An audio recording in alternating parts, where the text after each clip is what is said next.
Magandang araw mga kaibigan.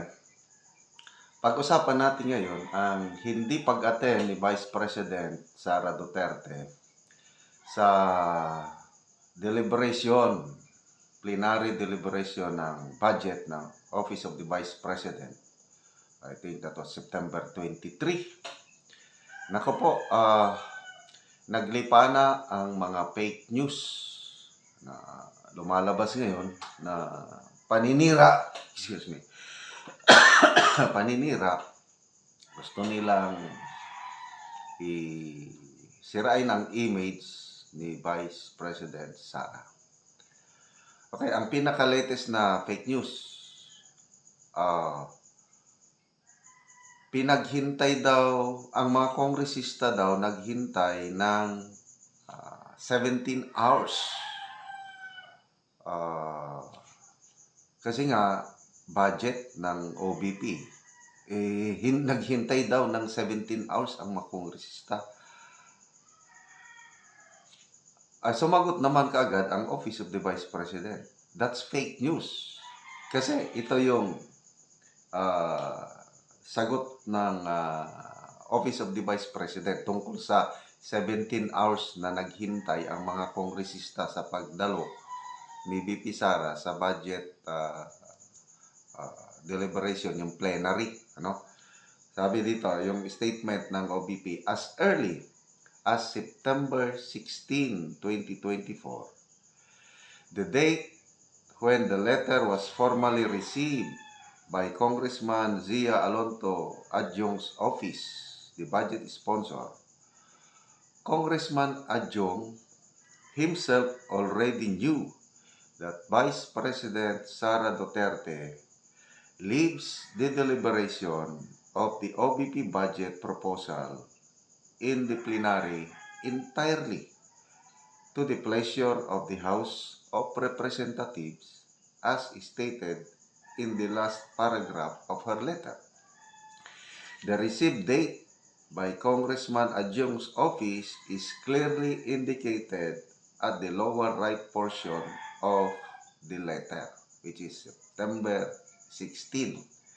So, 23 yung plenary deliberation, as early as September 16, alam na po ng budget sponsor, si Congressman Adjung, na hindi mag-a-attend si VP Sara kasi nakalagay sa letter na bahala na ang House sa proposal kung aprobahan nila o hindi. So, ayun, naghintay daw sila ng 17 hours.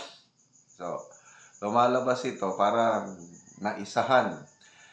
Dinedma na naman ni VP Sara ang mga kongresista at ito na, kung ano-ano na lang lumalabas ng mga news para i-project ang masamang image ng ating Vice Presidente. Ang naunang fake news na pinalagan ng OBP is yung September 23 na yun, plenary deliberation ng OBP budget. Nasa beach daw, nagliliwali si VP Sara doon sa Bicol beach. Mabuti, mabilis na sumasagot ang OBP. Nagbigay ulit ang statement ang Office of the Vice President na yung araw na yon, okay, nakipag-meeting siya sa mga tao sa Camarines Norte at saka sa Legazpi, Albay. At ang mga tao, may mga kumakalat na video ngayon yan, post, na talagang nagsasalita si VP Sara sa mga residents ng Bicol Region. So, yun ang patunay na wala sa beach nagliliwaliw si VP Sara. So, yun po ang pangyayari ngayon sa budget deliberation nito na talagang mahirap nga naman maghintay ka ng 17 hours. Kaya lang, ah, ano na ito, I don't know anong nangyari, bakit baka naman yung office ni Congressman Adjong na nakatanggap, hindi nila na-informahan ang mga kongresista. I don't know what happened. But ito, kaya iblinag ko ito para ma-expound na yung mga nakabasa o nakarinig sa balita na naghintay ng 17 hours ang mga kongresista, malaman nila na September 16 pa lang, alam na ng budget sponsor na hindi mag-a-attend si VP Sara. Kasi kung tinapyasan na nga from 2 billion, ginawang 720 million something na lang. Kaya ano pang, bakit ka pa mag-attend? So, yun na, nag-decide si VP Sara na hindi mag-attend. Bahala na kayo, aproban nyo hindi. I can live with zero budget. Ganon. So, ano ba, may isa pang insidente, another pa naman ito, yung si Senator Risa Hontiveros, yung maraming kumakalat na videos ngayon, yung pinupunit niya yung larawan ni VP Sara. Malala, kailan ba yun? Yung sinabi ni VP Sara na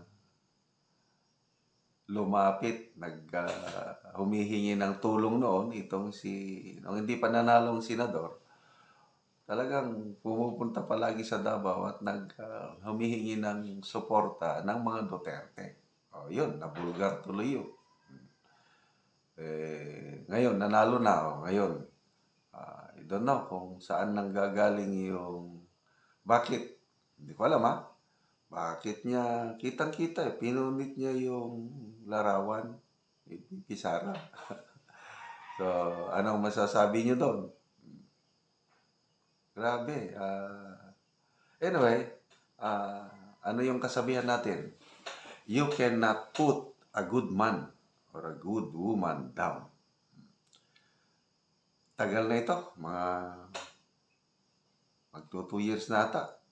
Mula nung nagsimula yung bangayan ni VP Sara at ni Speaker Martin Romualdez, tuloy-tuloy na ito na demolition job, paninira kay VP Sara. Mabuti nga, maraming kaibigan ni VP Sara yung natunugan niya, yung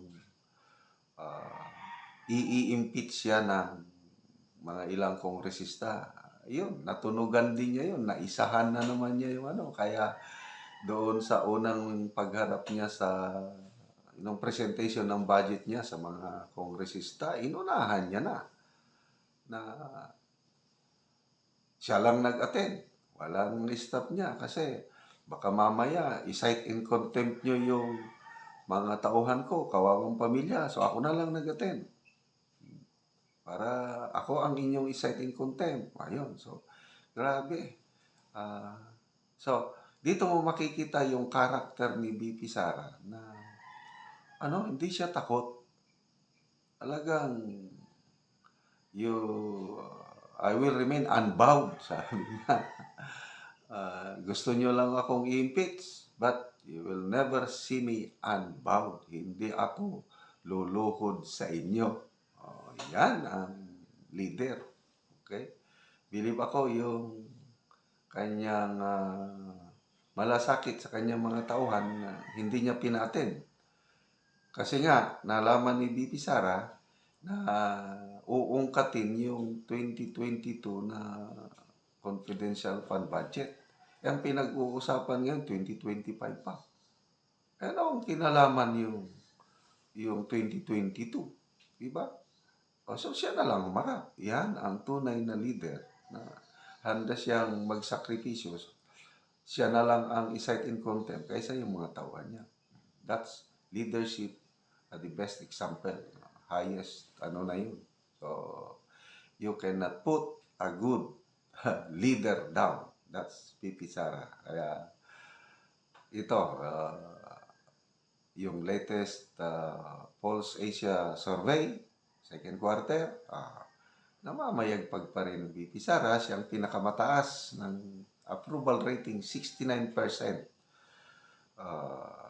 approval rating, kumpara kay President Marcos Jr., 52% lang, kay Speaker Martin Romualdez, 35% lang. Mas mataas pa ang trust rating ni VP Sara, that's I think 71%. Oh, kahit anong gawin nila, and then yung mga presidential surveys, ang pinaka-latest na ano ko is 28% ang pumili kay VP Sara, pumapangalawa si Senator Tulfo at 18%, pangatlo si ex-VP Lini at 10%. So, doon mo makikita na nangunguna pa rin siya kahit anong paninirang ginagawa. O yung isang nag-aambisyon dyan, palaging kulaylat, hindi pa nakakuha ng 1% sa mga presidential survey ratings. So, yun po ang kaganapan kay VP Sara.